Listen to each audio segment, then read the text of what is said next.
Um, one major point that you want to remember and think about later, because you have to kind of, if you're going to move along on the Buddhist path, then this is in my opinion and in my personal practice, as well as in the teachings of many teachers,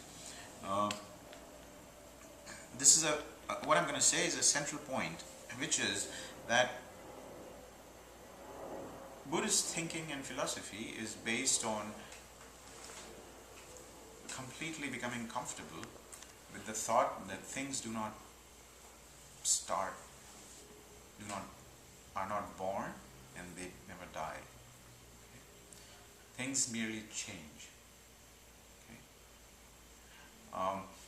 And I believe that for you to make progress in your understanding and practice, being able to accept that is a very important milestone in your practice. There are many consequences of coming to grips with that statement that things are not born and they don't die. They just change.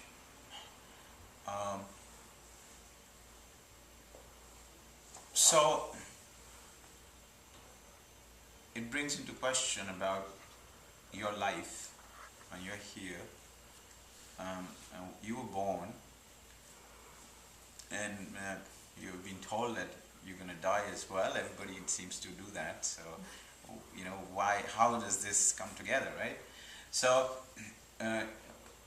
in Buddhism, they distinguish between your body that you have in this lifetime and your the word that's used in Judeo-Christian religions is soul, but it's not exactly soul. Okay? That is talked about in Buddhism. It's a consciousness which has been there forever, ever, and will continue forever, ever. And the reason it does this is because it functions in a dysfunctional manner, and therefore it keeps on making the same mistakes, living the same life, and doing like the Groundhog Day thing, like that movie. And so in Buddhism, the point is to try to make a change from that, bring a change to your consciousness in order to change the way you act and do things, so that the future becomes different from your past. Okay? And it's not only the future in the next 10, 15, 20, 30, 40 years in this lifetime, but when you're reborn in the next lifetime, then it would still be a different future. So you kind of start in a different place, and then you go on.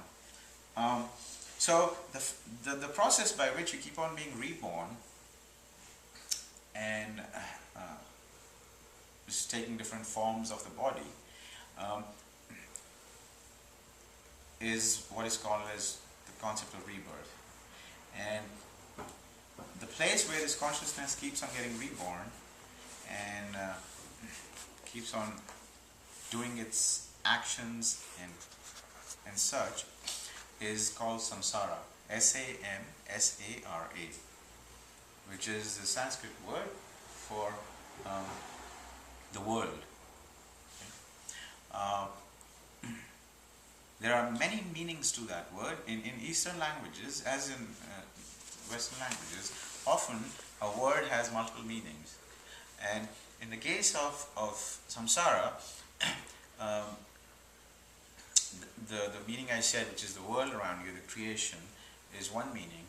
But also it is looked upon in some cases as the illusory world. It's an illusion. Yeah? So it's not only the physical world, but it's also, what you see around you is not really the way it is. Okay? So there's that level of understanding as well that you should have about this samsara.